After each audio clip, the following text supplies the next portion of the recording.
Boatworks Today is a viewer-supported show. To learn more on how you can get involved and watch extended ad-free versions of these videos, please visit our website, boatworkstoday.com, and click on the top of the heading where it says Support This Show. Thank you. Welcome back, everybody. I hope you're doing well. My name is Andy with Boatworks Today, and in this video, we're going to take care of the fairing on this Helm console, and then take a quick look at what's going to be coming up next. So, let's get started. Now, picking up where we left off from last week, we'd gotten all the glass laid up and then gel coated, and then the last thing was went over the gel coat with some PVA so that everything would fully cure. Now, this seems to be a question that I get almost every time I show this. Now, the main question being, why am I putting gel coat over top of my glass? Isn't there another way to do it? Well, yeah, of course there is. There's always more than one way to accomplish something. But the reason I put the gel coat over top of the glass is because, one, I'm using laminating polyresin to saturate the glass. So you need to put something over top of that so that the glass itself will fully cure. Now, I also like to use the gel coat because it tends to fill in the weave of the glass. It makes it able to get a smoother finish or a smoother surface faster when you're sanding because you don't have any of that weave that you need to sand out. And then over top of the gel coat, then that's why I put the PVA on, because the PVA cures the gel coat. So the gel coat cures the glass and the PVA cures the gel coat. Does that make sense? Now, if I didn't have gel coat to use, or for one reason or another I just didn't want to use it, you can go right over top of the glass using PVA. That'll work perfectly fine. Or if you can also get what's called like a wax additive, mix that in with your final coat of resin that you're using to wet out the glass, and that'll fully cure as well. So like I said, there's almost always more than one way to accomplish something. This is just the way I like to do it.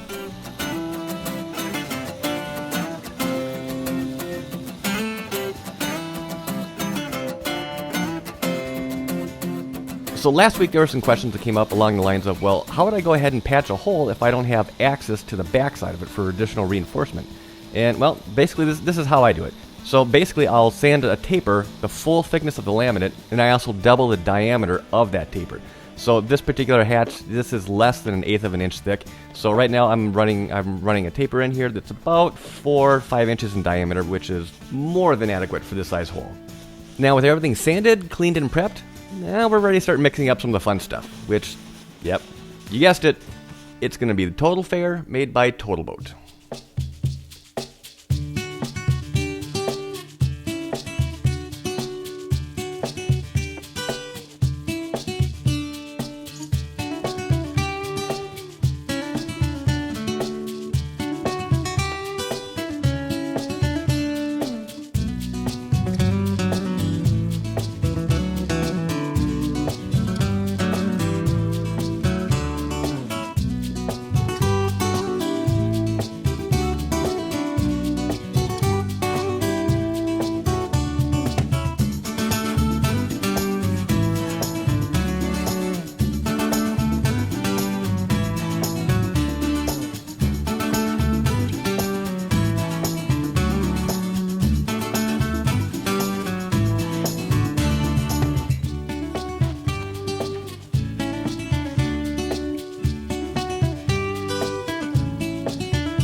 Now, unless I'm smoothing over a small little patch, I have never been able to get the fairing done on one go-around, so I'm not expecting that to happen here either. So I wasn't concerned at all about how it looks right now, at least with this first go-around. My primary concern was just to try and get some build, but I didn't want to add so much that it was just going to create a lot more sanding for me. So this is one of those situations where less is actually more.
So it is still the same day, and actually it's only about 3 hours later after applying this first coat of fairing. Now when you're doing this, there's a little trick that you can do to save yourself quite a bit of sanding. Now what I'm doing here is I'm testing the fairing compound to see how set up it is. I want it to be set up, but I do not want it cured. If it is not cured, meaning you can still make a dent in it with your fingernail, then you can do what's called hot coating, which is basically mix up another batch of fairing compound, and you can go right over top of the existing fairing. No sanding needed. The key thing there is that the surface cannot be fully cured. If it is, well, then you're stuck. You're going to have to sand it. But since this was not fully cured, I can hot coat it, go right over top.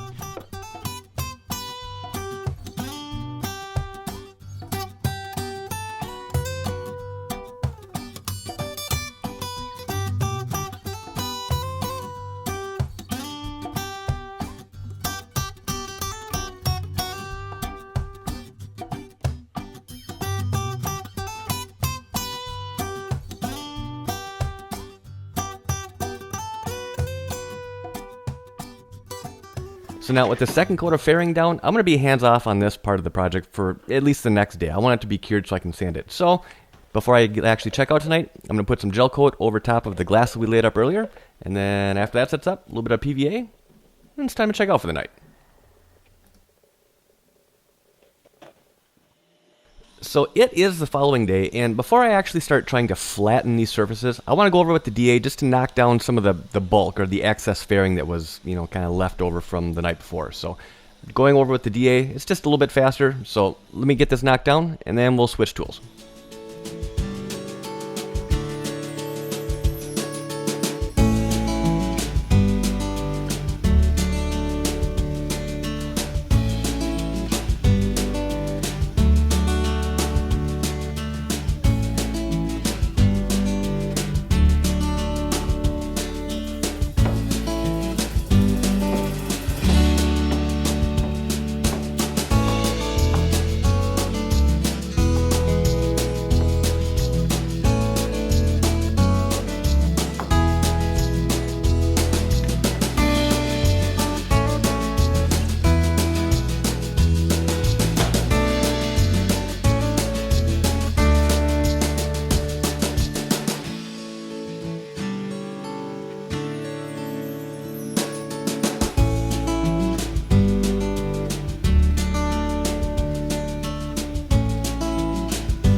So sanding inside radiuses by hand, I'm not gonna lie, it straight up sucks. So I try to avoid it as much as possible.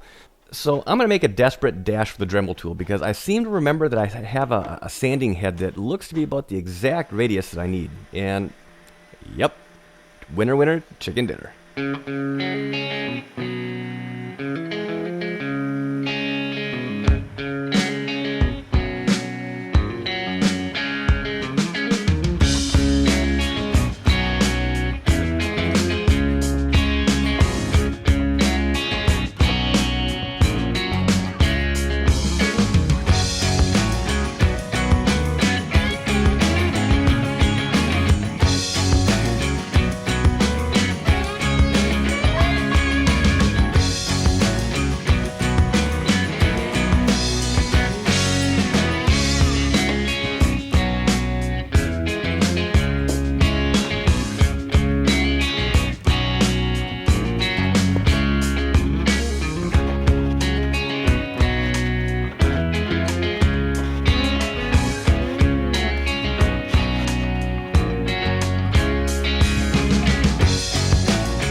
So overall, I'm actually really happy with how this turned out. The two faces that we glassed are nice and flat. They're quite a bit stronger than they were. And as far as I'm concerned, they're pretty much ready to take to the paint booth.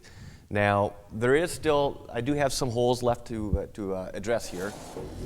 Primarily these old, where the old toggle switches were, as well as where the shift controls were.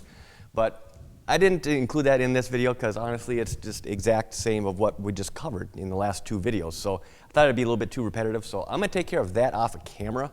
Now with that said, let's jump up on the boat and take a look at what we're gonna be covering in the next video. So I think this is the last structural thing that I wanted to address before we move on to other things like, building the interior. Hopefully this isn't going to turn into be a big beast, but hopefully it should be pretty straightforward. Now what I've got going on here is the previous owner had done some reinforcement of these corners, because they modified this from twin inboards to twin outboards. So there was some reinforcement that needed to be done along this transom. Now from what it looks like here, it looks like they used just regular chop strand matting and epoxy, which not my favorite combination. So I'm going to come back in, and I'm hoping that I'm going to be able to remove all this and lay up new material using 1708 and epoxy without having too many snags. But we'll have to save that fiasco for the next video. And on that note, I think I'm going to wrap this up. Now, I hope you enjoyed the video, and if you did, hit that thumbs up button. If you're not already subscribed, hit that little subscribe button down there. I'd love to have you on board. If you have any questions, comments, you can leave those down below, and I'll do my best to get back with you. And as always, thank you for your time, and thanks for watching. This has been a Boatworks Today production.